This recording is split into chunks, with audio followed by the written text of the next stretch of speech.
It's really a pleasure to be here, to be back, for a few reasons. One is that I have not heard so much reasonable talk about education since the 20th century. So I'm excited to be here in the land of normal people who think about education. Another reason is because I had a great time when I was here with you last. 4 years ago, I came and gave a talk with that table of contents. Just from curiosity, how many of you were here for that? Raise your hand if you were here. Okay, good. So most of you, for most of you, this will be fresh material. Now, actually, it is all fresh material because I just finished, or I'm just about to finish this book. I've got to go back to my hotel room and work on the modifications to it, but it'll come out on March 26th, The Anxious Generation. And I have a lot more to tell you now than I did 4 years ago. In fact, I'm going to try to lay out six points about what has happened to people born after 1995, or Gen Z. And I'm going to end with very specific asks of you. And what's so exciting about this conference is that you can actually do something about this. You can actually implement policies and change laws that will have a direct impact on mental health and that will make it so much easier for the rest of us. All of us parents are in a bind. All of us are in a trap. All of us feel pressure. Oh, you know, if I don't give my daughter a phone or social media, she's the only one who's left. You can help us break out of these collective action traps. So here's the story, and here's what I hope you can do. So let's start with just the basic facts about what has happened to young people in the 2010s. Gen Z, people born after 1995, sort of snuck up on us. The students who arrived on campus in 2014 were different from those who were arriving a couple years before. They had higher rates of those things that you see there, but the really characteristic feature of Gen Z is very, very high rates of psychological disorders. And it's not all psychological disorders. It's mostly anxiety and depression. So if you look, these were the rates reported by college mental health centers in 2008, 2010, but as we go on in the 2010s, this is what happens. And it's not that everybody was getting more anxious in the 2010s. If we look at the differences by generation, they weren't very big in 2010, but over the course of the 2010s, something hits Gen Z. And the younger millennials, but it's really hitting Gen Z. It doesn't touch older people. And it's not evenly divided between the sexes. So there's always been, it's always been the case that girls and women experience more internalizing disorders and anxiety, depression. But as we go through this period, it's the girls who really get hit. Now, boys are not doing well either, but being depressed or anxious is now a normal part of being an American girl. And I want to point out something you'll see in a couple of the graphs. The 2020 data was collected in early 2020, before COVID restrictions. The 2021 data is after COVID restrictions. So you can see the effect of COVID, right? If you squint, you can see the effect of COVID. This was all baked in by 2019. Now, some said, and still say, that, oh, this is just another moral panic. The older folks, they always freak out about digital, whatever communication technology the young people are using. And, this is not even a real epidemic. It's just self-report. The young people are self-reporting that they're anxious and depressed. That's a good thing, that they're not ashamed. But this is not true, and we know that because if we look at behavior that is not self-reported, we see the same thing. So this is the number per 100,000 in the US population of young girls, 10 to 14, who end up in emergency rooms because they harmed themselves, mostly cutting. And what you see is that the rate for boys didn't go up, well, it went up somewhat, but the girls' rate tripled, nearly tripled. Preteen girls didn't used to cut themselves, and now they do. And tragically, we see it in completed suicides. So these were the rates for boys on top now and girls. And again, in this period, so this is not self-report.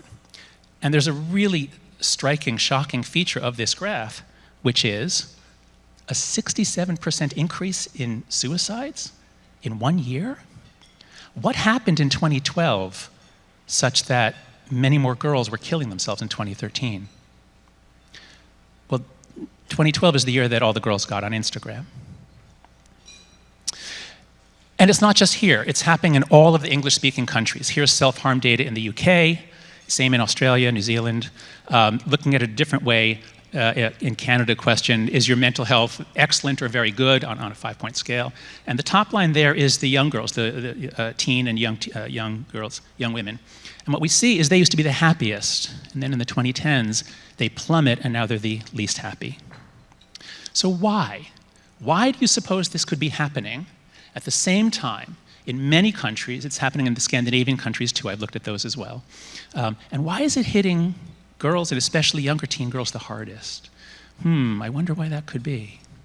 I've been developing an explanation called the Great Rewiring of childhood. And I keep asking people, whenever I write, I say, if you disagree, give me another theory. Is there a second place theory that can explain why this happens in so many countries? Because people say, oh, school shootings, Newtown was 2012, that must be why. Yeah, that's why all the numbers went up in New Zealand, right? And Canada, and the UK, and Sweden. So nobody has yet come up with another theory other than this one, which is that the play-based childhood that we've had for millions of years basically ended around 2010 and was replaced by a phone-based childhood. So let's talk about those. So, if you think back, what were your fondest memories of childhood, the most fun you ever had, okay? For how many of you was there a screen present, including a TV screen? Raise your hand if your greatest memories were watching TV or some sort of screen. Okay, not many. For how many of you were you outside with other kids? Raise your hand. Okay, that's going to be most of you. For how many of you was there some element of risk? Like there was some risk in your play? Raise your hand. Okay? Okay, so this is what childhood always was, because if you give kids something to take risks on, they will do it. And we might think, oh, well, that's terrible, we should stop them. No, you should not. These are my kids. We were in Iceland, and they saw this wall, and there were some handholds, so they just called out, the wall called out to them. They just ran over and just started scrambling up. Kids need thrills. Kids literally need risk. There's a really interesting paper that came out in 2011. There's an update of it now. That we evolved childhoods in which young people are motivated to take risks so that they learn how to act in the world, they learn what the limits are, and they expand their limits. In fact, taking risks is how kids get over anxiety. As they say here, as the child's coping skills improve, these situations and stimuli may be mastered and no longer feared. Thus, fear is reduced as the child experiences a motivating, thrilling activation while learning to master age-adequate challenges. And so, if you block risk and thrills, you keep your child fragile and fearful. You prevent them from maturing. So the play-based childhood, which almost everyone in this room had, began to decline, especially in the 1990s. And there's a great book by Frank Furedi, a British sociologist, called Paranoid Parenting. And he's a sociologist, which is great, because he really brings in all these other factors. So much social change happening in the 80s and 90s. Smaller families, there are not so many kids outside anymore. Working moms, you don't have eyes on the street, as Jane Jacobs had put it. You have real sex abuse scandals, and you have fake sex abuse scandals, like the daycare sex abuse scandals. And the media loves all this, and both in the US and UK, we all get the sense that everyone out there is molesting children. And my God, I better keep my children, I better be so careful, I better not trust anyone. And when adults stop trusting each other with their kids, this is a disaster, because now you have to do everything yourself, you have to verify, you have to always be watching. You begin to put safety first, safety above everything, safety above growth, safety above emotional development, safety, safety, safety. You can see this astonishing change happened in the United States. This is time use studies. How much time do women spend parenting or engaged in whatever the definition was that was given in the survey? And what you see is that in the 1990s, suddenly mothers who are now, they're moving ever more into the work world, so they have less time available, they have fewer children, but they're spending more time with each child. And it's the same pattern for fathers as well. So something happens in the 90s. We no longer have the idea that kids can just go out and play and I'll do other stuff here at home. We have the idea that I have to be watching my kid at all times. And I can prove it to you, probably just with the people in this room. I did this demonstration 4 years ago. Let's see how it works now. I want you to all think about the age you were when you were let out. That is, when you could go out the door, bye mom, bye dad, I'm going over to Bobby's house. Bobby lives 5 blocks away, and then the two of you are going to go down to a park or a forest or the store, whatever. But you're out on your own. So if that was you in 1st grade, then your number is 6. If you didn't do that until 7th grade, then your number is 12, okay? So everyone have their number? Don't say anything yet. Now we're going to do this by generation. So I'm going to first ask everyone who was born before 1981 to raise your hand. Okay, so just you. You folks are Gen X and baby boomers, okay? So just you, put your hands down now. Now what I'm going to do is I'm going to sweep my finger around the room, and when you see me pointing at your section radially here, I want you to yell out your number, 6, 8, 10, 12, whatever it is, okay? Ready? Ready? Go.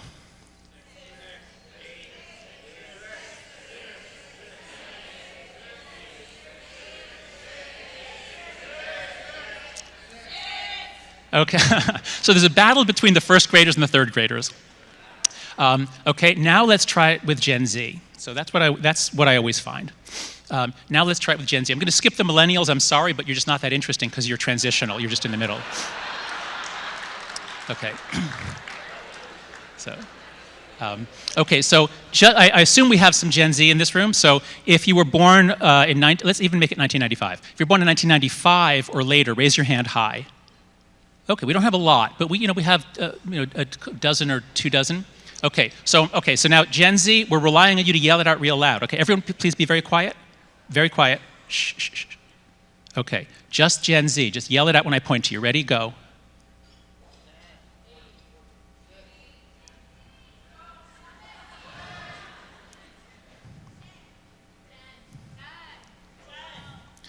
Okay, so what happened is that we cracked down on drunk driving, the crime rate plummeted, we took perverts off the street and put them in jail, the world got really safe in the 1990s, safer than it had ever been to be a child outside, and we just decided, you know what?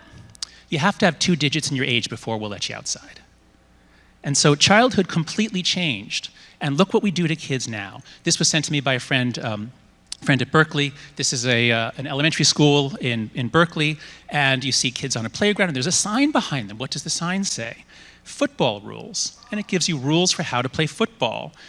Resolve disagreements with rock, paper, scissors. Here's the worst one of all. Football, and this is touch football, because it says only touch, no tackle.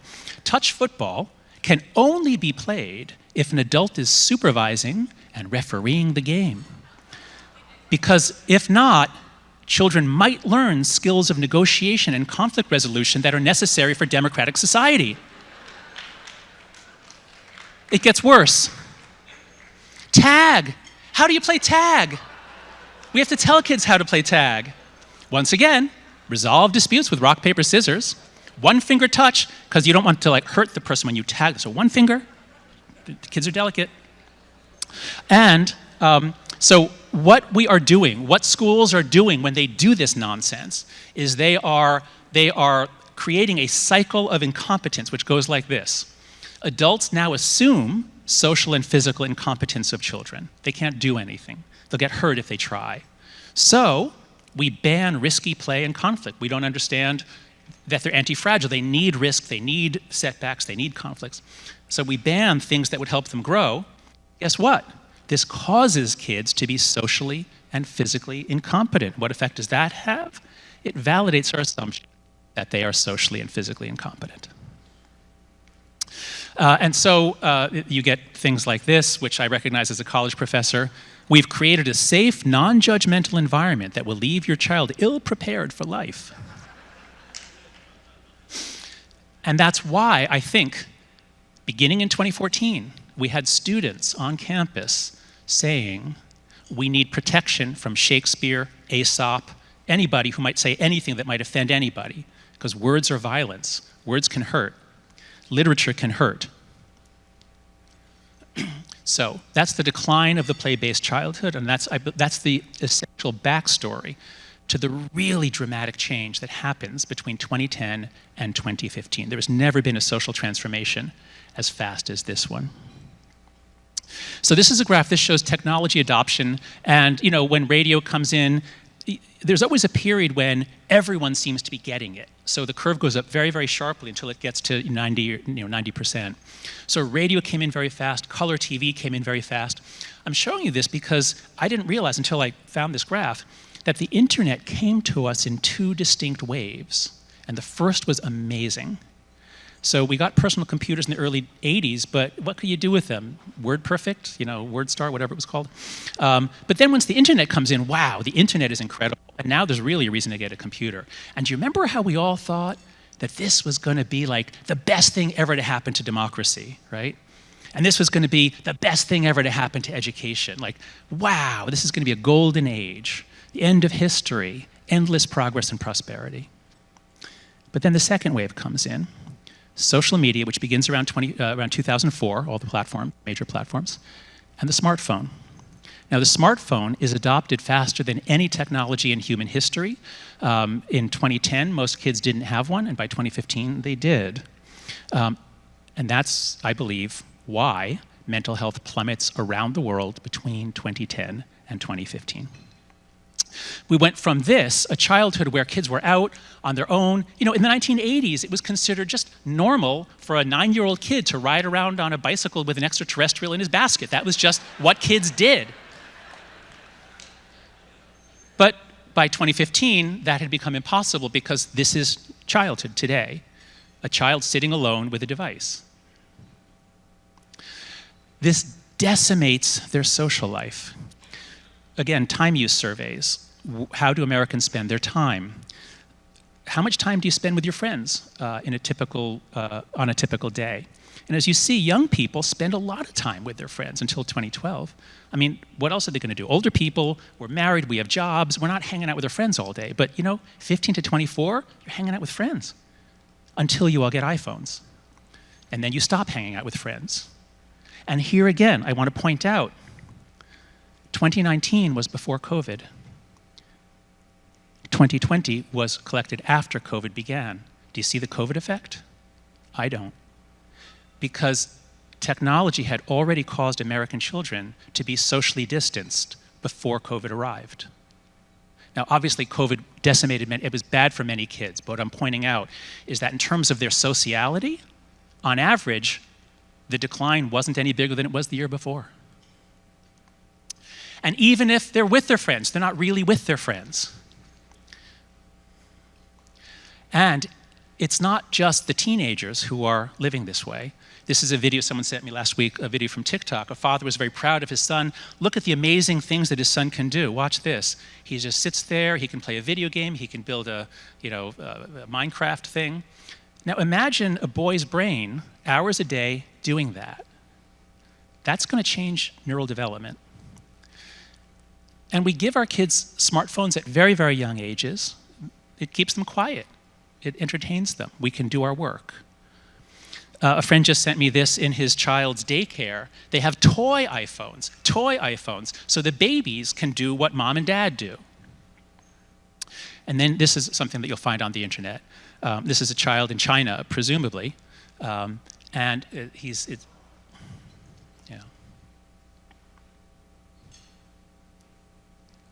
been swiping all day long. His nervous system is rewiring around swiping. He can't stop, and it's very upsetting to him. Imagine doing this to children for their whole childhood. The damage that we're doing to kids goes far beyond mental health. I'm engaged in all kinds of debates with other psychologists who say, oh, the correlations are small, they're not big enough to explain the damage, and there's all kinds of complicated social science issues around correlations and measurements and experiments versus correlational studies. And on my Substack, the After Babel Substack, I'm engaged in that debate. I hope you'll go check it out. I give all the geeky details there. But what I want to point out is that while the scientists are all off arguing about the connection between screen time and depression and anxiety, there's like 20 other kinds of harm that we're doing to the kids. Now here, I don't have time to go into them. I'm just as I finish the book, I just made up this slide to show you what's in the book. In chapter 5, I go through 5 foundational harms. These happen equally to boys and girls. They happen to everyone. So the opportunity cost, my students spend, the research shows teenagers spend 7 to 9 hours a day on their phones, or on, I should say, non-school related screen-based activities, so leisure activities, 7 to 9 hours. There's not a lot of time left in the day for anything else. Social deprivation, I already showed you. Sleep deprivation is up sharply since 2013. Attention fragmentation. Students can't sit and read. It's very hard for them because they have to always be checking. And the phone's always buzzing in their pocket because they get hundreds of notifications. My students get a notification, a buzz, every time they get an email message. They just leave on all the notifications. And I work with them, say, shut them all off except for 3. You can pick 3 to keep on out of the 300 apps on your phone. And then behavioral addiction, which is really devastating and is clearest for boys, as I'll show you in a moment. So now there's all kinds of additional harms to girls. So the evidence of the harms of social media is much stronger for girls than boys. And it makes sense. Girls suffer from visual social perfectionism. I mean, imagine a 14-year-old girl on Instagram. Millions of comparisons she's going to see over the course of a month or two. Perfectionism, relational aggression, emotional contagion. Girls share emotions. They catch each other's emotions more than boys do. And therefore, girls catch mental illnesses more than boys do. You can catch a mental illness from TikTok in particular. TikTok is leading to various sociogenic mental illnesses, like TikTok Tourette's syndrome. And also, girls are more subject to sexual predation. Can you imagine if 20 or 30 years ago, we said to parents, hey, we're going to have this great thing that's going to allow your 13-year-old daughter to talk to any man in the world without your knowledge. What do you say? Let's do that, huh? I mean, what are we doing? Then there's a whole chapter on boys because the story for boys is different. Now, at first, I couldn't find the evidence linking any specific thing to boys' mental health. But once I read Richard Reeves' book, and you're so lucky, I mean, he's wonderful. You'll see tomorrow. He's a friend of mine. We co-edited a book together. Richard really, I think, has laid out the evidence that boys have been just retreating from the real world since the 70s. You know, more power to girls and women. They're huge progress in education and the workforce.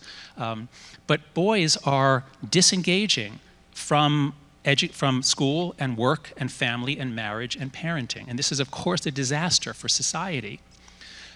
In the book, Richard doesn't talk a lot about digital technology. So in chapter 7, I go much deeper. And the story basically is the virtual world gets really, really attractive. You know, in the 70s or early 80s, think about a kid who loved computers. Think about a kid who could build hardware, who knew what a motherboard was. That kid was a boy, right? Almost always. Boys were attracted to computers in the early days. And then they get better and more visual, and then you get video games. So boys are drifting off into the virtual world in the 80s and especially the 90s. Then we get these incredibly immersive online multiplayer games. So the boys are just retreating. Oh, and then porn becomes not just available, but incredibly high definition. So boys now have so much stimulation in their ancient evolutionary interest in coalitional violence or war or sports, and pornography or sex. So the boys are sort of removing themselves from human life. And many are getting addicted. Depending on how you count it, somewhere between 2 and 10%, I would say, of boys seem to become addicted or have behavioral, it's called problematic use, where they become, their brain is habituated, their dopamine receptors have been reset because they spend so much time stimulating themselves on video games or porn. So then when they're not doing that, now life is painful and they become more surly and irritable and negative. Raise your hand if you've seen this in a boy that you know. Okay, so this is happening all around the country. It's not to most boys, but to a lot of boys. We would never allow a consumer product that damaged 2 to 10% of its users, if they were children especially. So that's the story, that's just a preview of the story for boys. Basically, boys are failing to do the things that would turn them into men. So, what can we do? What can you do? You are in the best position to do something about it. Most of you are parents. We're all struggling as parents. And I've heard some stories from parents who just lay down the law, they just say, this is how it's going to be, and they stuck to it. But most of us are having trouble doing that. So what can you do that would really make it easier for us? Let's start with rolling back the phone-based childhood. Because there's no point in giving kids more freedom in playtime if they have all their devices. They're just going to sit outside and do Instagram. So you have to get them off the devices. You have to first roll back the phone-based childhood before we can restore the play-based childhood. So what I'm trying to do in the book is lay out 4 norms that will solve collective action problems. A collective action problem, or a commons dilemma, is where if any one of us does the right thing, like I tell my daughter, you can't have a phone in 7th grade, and she says, but everyone else does. I'm isolated. I won't know what's going on. And so it's hard for me and my family because she's the only one. But what if half of the kids, what if half the families did it? Well, then it would be easy. Because all she can say is, but Daddy, some of the kids have phones. That's not a very compelling argument. So if we could just establish these as norms, guidelines, these are minimum standards.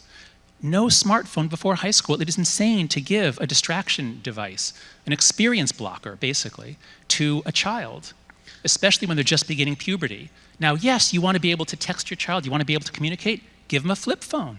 Flip phones are great. They're made for communication. The millennials went through puberty on flip phones, and that's why they're okay.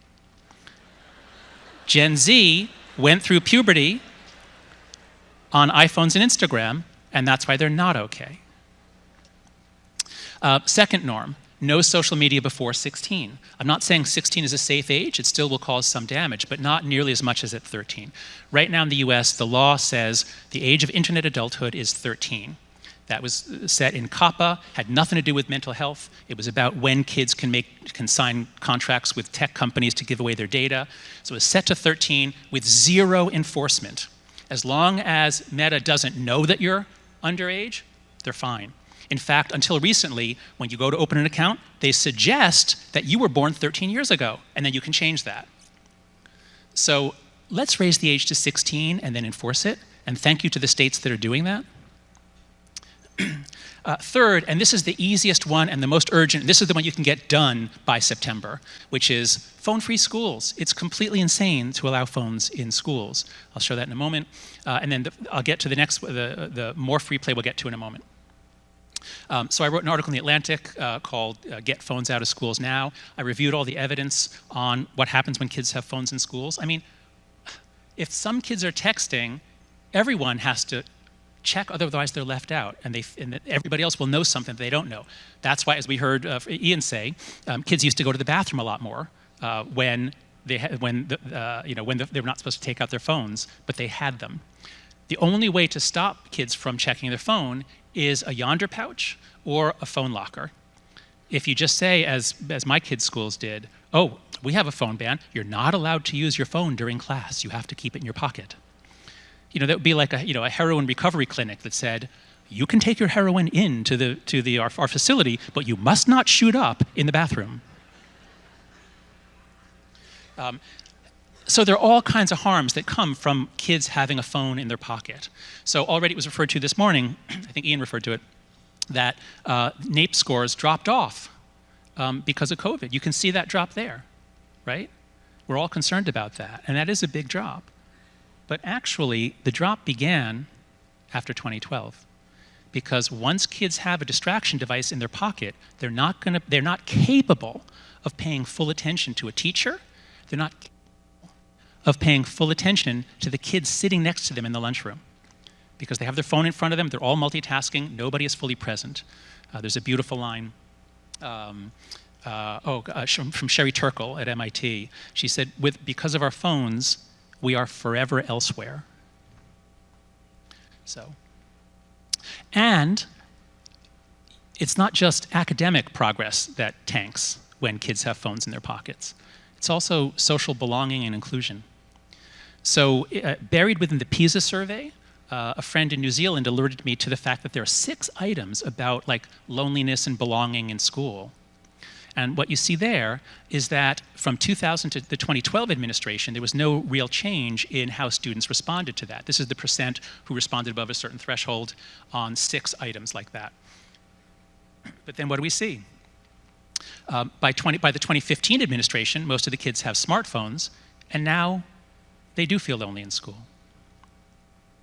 So if you care about mental health or education, by show of hands, who here cares about either mental health or education? Raise your hands, okay? So this is all of you. Please, if you have the power to do this, either mandate Phone-free schools, I know in some states that can be done. I was talking with some representatives from Pennsylvania last night where you have local control. You can't mandate. But what you could do is just say, we'll pay the $7,000 per school that it costs to have a contract with Yonder. We'll pay that. So any school that wants to go do Yonder pouches, we'll pay. Or if you want to buy phone lockers, which is even better, because Yonder pouches can be defeated. Just go on YouTube, you'll find out how. But they do make a difference. They're not perfect, but they are good. But phone lockers are the best because the kids can't get the phones out. So you state reps, senators, you can actually make this easy for schools to do. Second, if you have the power to, introduce or enact laws that, there are a few ways to do this. Either raise the age for social media to 16. That's what I'm advocating in my book, that we have that as a norm, even if we never get help from Congress or from state legislatures, that the norm should be 16. So if states can mandate that, that will really help it become a national norm.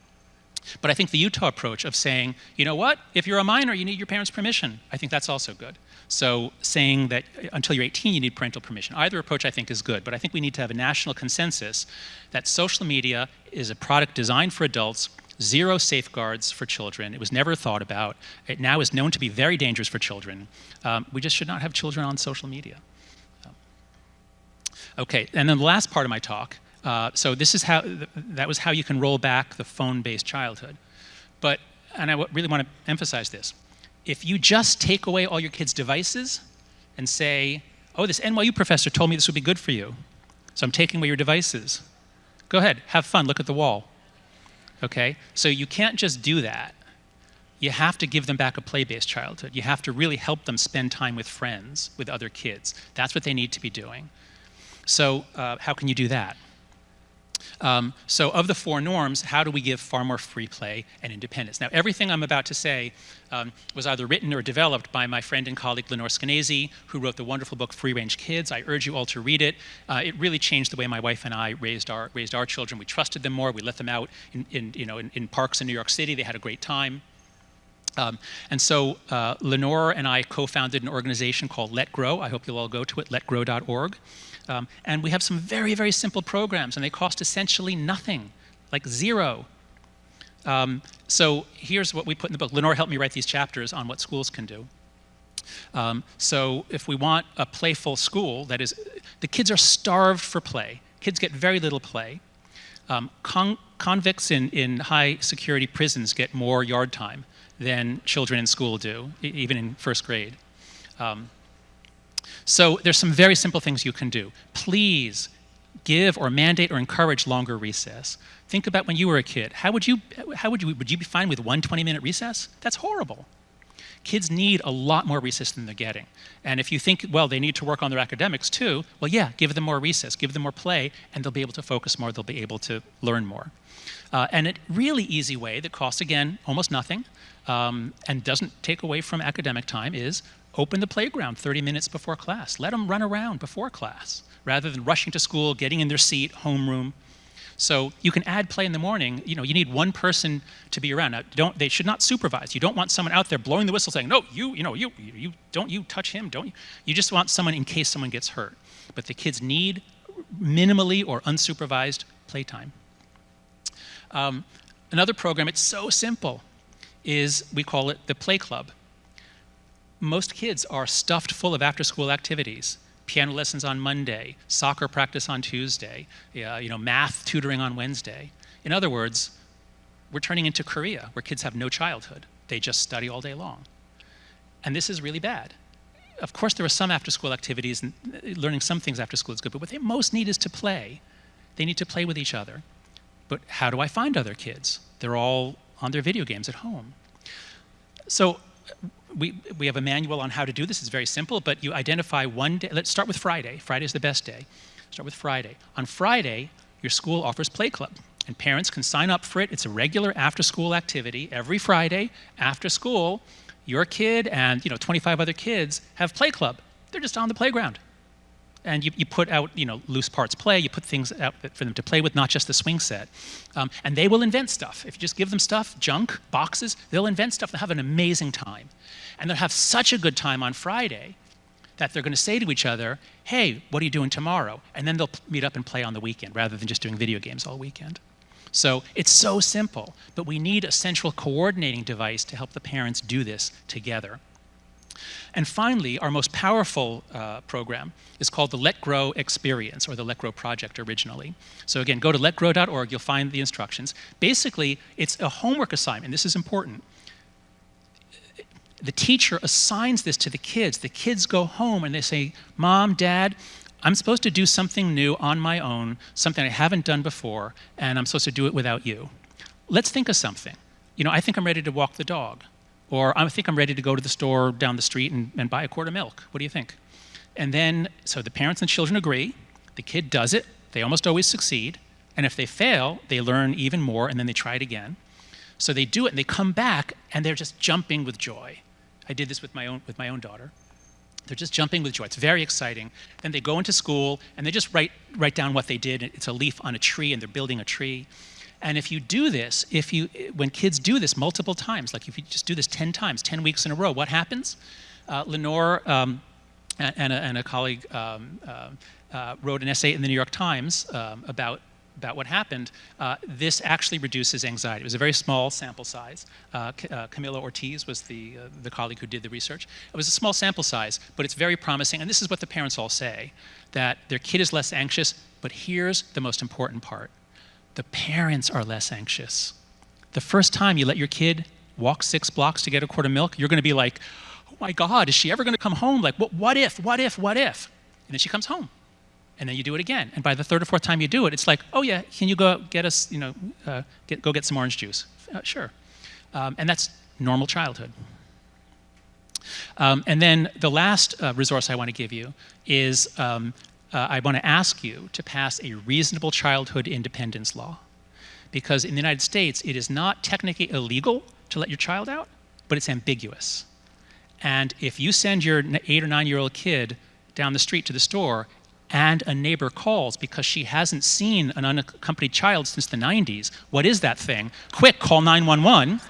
And once the police get involved, then they're going to refer to Child Protective Services. And before you know it, you are under supervision for years to come because you let your kid out. And so a lot of parents are afraid to do this, especially in suburban areas. And so the safest thing is just keep them home, stunt their growth. So Utah was the first state. We worked with Utah. Obviously, Spencer Cox is fantastic on all these issues. He really wants to make Utah a family-friendly state. Do you want your state to be family-friendly, a good place to raise kids? Pass one of these laws. It says that giving your child independence cannot be taken as evidence of neglect on its own. There has to be evidence of neglect. So Utah was first, and then 6 other states have joined, and I hope that your state will be next. And then finally, one other program I want to offer you. So everything I've been talking about has been really targeted at K through 8 especially, and I haven't said as much that's relevant to high schools and to parents of high school kids. So in my other life, I worry about political polarization, the left-right culture war, America coming apart. And so Caroline Mell, a really brilliant millennial who was working with me on some other projects, she and I came up with this project of teaching students how other people think. And it originally was just, what are the best ideas on the left and the right? But let's make you understand why people think that. So it's designed to bridge the partisan divide. And it's developed much further than that. It's now, it's automated. It's 6 half-hour modules. They're really fun. I do them with my students at NYU. And the students say afterwards, like, wow, now I don't feel so afraid to talk about politics with other students. So visit constructivedialogue.org, and the program is called Perspectives. So to conclude, this is the story that I've told you about the international epidemic that just emerged out of nowhere around 2012, 2013. I've suggested that the reason is because our kids were weakened by the loss of play. This happened in all the English-speaking countries, not as much in Scandinavia, but they still have the same problem. So I think this is a big part of it, but the phones, as you'll see, I think are harmful on their own. In any case, in the United States, we've weakened our kids by depriving them of the play-based childhood. It's as though we said, how about if you never have any more vitamin C? Let's just take away vitamin C. And instead, we give them phones and the birth of a phone-based childhood. I've shown you that there is damage not just to mental health, but to all kinds of social and cognitive development and academic performance. And I've shown you how you, especially those involved in legislation and policy at the state level, can do a lot to reverse this. If we can all embrace these norms and legislation and policies to support them, I think that we actually can restore adolescent mental health for almost no cost. Thank you. Please welcome the President and CEO of the Daniels Fund, Hannah Scandera. I think we can conclude after your TED Talk, we'll call that TED Talk, that your book is living proof life is not a bowl of cherries. We'll just start there. It used to be, but not since Yes, not so much anymore. But let's start at the beginning. You are a social psychologist that specializes in the psychology of morality. What does that mean?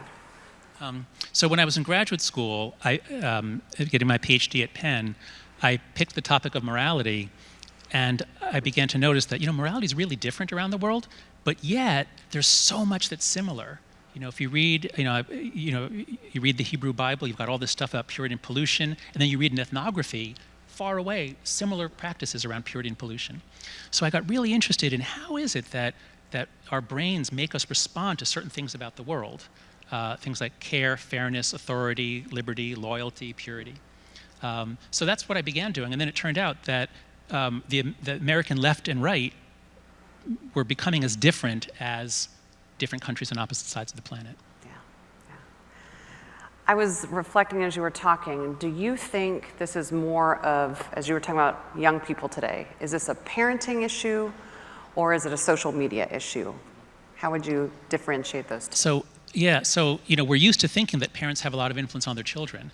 But in psychology, what we've learned in the 80s from twin studies is that we don't really shape our kids' personalities that much. We do shape their values, at least we used to. Think about the amount of stuff going from you to your child's brain 30, 40 years ago.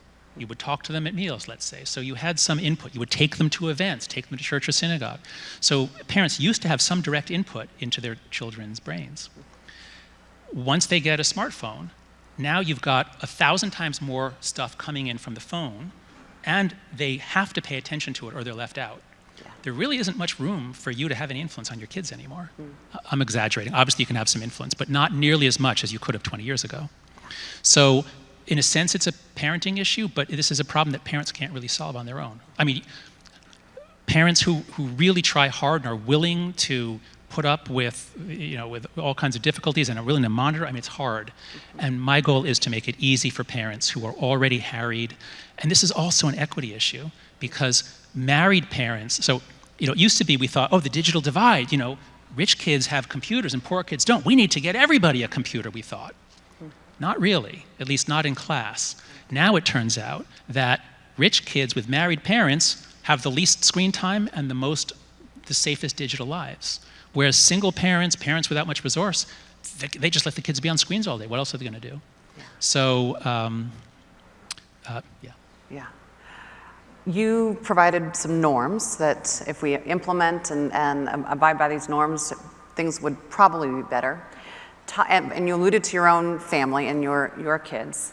How have you thought about in your own family, have you implemented all these norms? Did you do it from the beginning? Did you do it mid-stride? Was it hard, easy? What's it look like in your own home? Well, so I have two kids. My son is 17, and when he was 2, I got my first iPhone, and he mastered it, and I cannot believe I didn't put all my money into Apple stock on that day. But so he grew up playing with it, and we didn't know any better back then. Now, I'm very lucky that my son is very high in conscientiousness, responsibility, self-control. So I told him he couldn't have Fortnite in 6th grade when all the boys were getting on it, and that he couldn't have Instagram when everyone was getting on it in 6th grade. And later on, he thanked me on the Instagram thing, although he still wishes he'd been on Fortnite because that's where the boys were. So with my son, fortunately, his disposition is such that it's been actually easy. My daughter has much less self-control. She's much more spontaneous and fun and free and irresponsible and not conscientious. And she is the sort who would have been just destroyed by Instagram. And I'm so lucky that when she entered 6th grade, she saw the girls on Instagram and she said, these girls are really stupid. I don't want to be with them. So it's actually been very easy with my daughter as well. That's great, great. I'm not going to lie, before I ask you this next question, I'm just going to speak as a parent and say, thank God I have a boy. Because some of your data is pretty, it's heavy. It's heavy, particularly for our girls. And just thinking, I mean, we could see the trend lines. And on the other hand, I feel like teenage social pressure has always existed. And bullying has been an issue for a long time. Do you think it's the content on these social media apps or the platform itself and and all the algorithms and all the things? So this is what, so if you've ever heard the phrase, if you've ever heard of Marshall McLuhan, who was a major theorist in the 20th century when we were going through the television age. So when you get a major change in technology of how people communicate, you get major social changes as well. And Marshall McLuhan, Neil Postman, they wrote about this brilliantly. We need to all read them today. And McLuhan said the medium is the message. And what he meant was, don't pay so much attention to the words and images coming through the television set. That's not what's so influential. It's the fact that television makes you a passive consumer. And that meant that politics became entertainment. And that set the stage more for Ronald Reagan, let's say. So I'm just saying that the nature of our engagement with technology, that's almost the whole thing. Yeah. Whereas we're all thinking about the content. And so parents are thinking, like, oh my God, these violent video games, we have to stop that. I don't like them either, but the research doesn't suggest that it's the violence that is causing the problems. It's the addiction. It's spending all your life doing that rather than out with other kids. So don't pay so much attention to the content. I don't even think much about content moderation because we're not going to tweak this and make Instagram safer for 11-year-old girls or even 14-year-old girls. We have to recognize the basic mechanism, the basic platform of millions of social comparisons in a shallow way that emphasizes your looks and your body and your skin for teenage girls is going to be incredibly harmful, even if it's all nice. Yeah. Thank you. I couldn't help but think, you've shared all the data about our young people and did a comparison for older generations. And I was thinking of my 2-year-old son, who when I would pull out my phone when we were on a walk would say, "Put phone away, Mom." And when I didn't put it away, he would say, "Wake up." Whoa. So I wonder how much, when you think about this, yes, we have a generation that we're deeply concerned about, but what about the adults now in this generation? Yeah. So when the scientific focus was on anxiety, depression, mental illness, there wasn't much linking it for adults. So I didn't look into that, and I focused on teens. But when I was almost done with my book, and it was all about kids, I felt like there's still so much more that's happening here. And the only word that the only way to sort of put it all together was the word spiritual. That is, there's a kind of a spiritual degradation and starvation that a phone-based life causes. Now, I'm a Jewish atheist. I'm not a religious person. I belong to a synagogue. I have a lot of respect for religion, and anyone can see that if in the righteous mind. So I thought about all that I've written and read about spiritual life and spiritual practices, and I have a lot. I have TED Talks and academic articles. And I said, wait a sec. When an adult adopts a phone-based life, it makes you violate almost everything the ancients told us about how to live a rich and good life. So judge not lest ye be judged. I don't think that's the motto on Twitter. Religious rituals are always embodied. You bow, you move, you sing together, and that connects you to others. I'm a fan of Emil Durkheim. Religion is all about creating a community. We're so lonely when we grow up without a community. And when you grow up in a community, you develop roots and you develop connections. And then as an adult, you can use networks. So I use Twitter. It's very useful. I hate it, but I use it. We can use LinkedIn. Adults grew up in communities, and then we can use networks. What we're doing now is we're saying, kids, grow up in a network. Transient people, avatars, people come and go. You can enter effortlessly, you can leave effortlessly, so you don't have to make relationships work out. We're trying to raise kids in networks. It's like raising them in outer space. It's just not going to work. So anyway, the point is just that a phone-based life doesn't make adults necessarily clinically depressed, but it robs us of almost everything that you would think of as spiritual elevation or advancement. Love, forgiveness, humility, patience, calm, mindfulness, awe, joy. Other question, you shared a fair amount of international data, and basically, the takeaway for me quickly was this is not just an American thing. Let me flip that around though. Were there countries that didn't have, or that don't have these trend lines? Did you see any anomalies and any hypotheses about the anomalies? Yeah, so a lot of this work was done with my fantastic researcher, Zach Rausch, who has become the world's expert on suicide stats and mental health stats around the world. And so if you go to my Substack, the After Babel Substack, you'll find his amazing posts going through all these countries. And so we started with the countries where we had good data, and we had reason to think that, that there was a lot of individualism, that there was going to be these big effects. And so all the Anglo countries, all the Scandinavian countries, all have the same thing. Some studies of Europe as a whole show much smaller effects. And Asia is just very different. In Asia, they don't have good mental health. The kids in Korea and Japan are not doing particularly well, but they're not showing necessarily the same patterns as us. So it's very different. They're using different apps. So I'm going to have to spend a lot of time studying Asia. But first, we're just going to try to figure out the rest of Europe. And here's our hypothesis from what we see so far. It's famously Southern Europe, Catholic Europe. People are more rooted in communities. Durkheim talked about this. Max Weber talked about this, the Protestant work ethic. So there's a lot more individualism in the north of Europe and in the Anglo world, the Protestant world. Well, individualism is great for happiness if you also have good families and communities. You're free, the world's your oyster, you've got gender equality, you've got all these amazing things in the Protestant countries, more so than Southern Europe or Catholic Europe or Eastern Europe. But then, when the tornado comes, and everyone gets on social media, it's the kids, the individualistic countries, they have no roots, they just get whisked away. Whereas the kids who have to go to church every Sunday, and they live with their grandmother, those kids didn't get whisked away. And I can add in a very important point, which is when you break down the American data by gender, I've shown you, when you do it by politics, you find all the effects are bigger for young people on the left than the right. All the effects are bigger for those who don't go to church or have no religion. They say, the question is religion, how important is religion in your life? And those who say not important versus those very important. So it's especially secular liberals and especially secular liberal girls. That's where you see, I mean, it's just like through the roof. They were just carried away by social media into very dark places. And I think, frankly, we're seeing the expression of that on campuses this month in terms of the willingness to embrace ideologies that are bizarre and antisocial and divorced from reality and history. Thank you. Jonathan.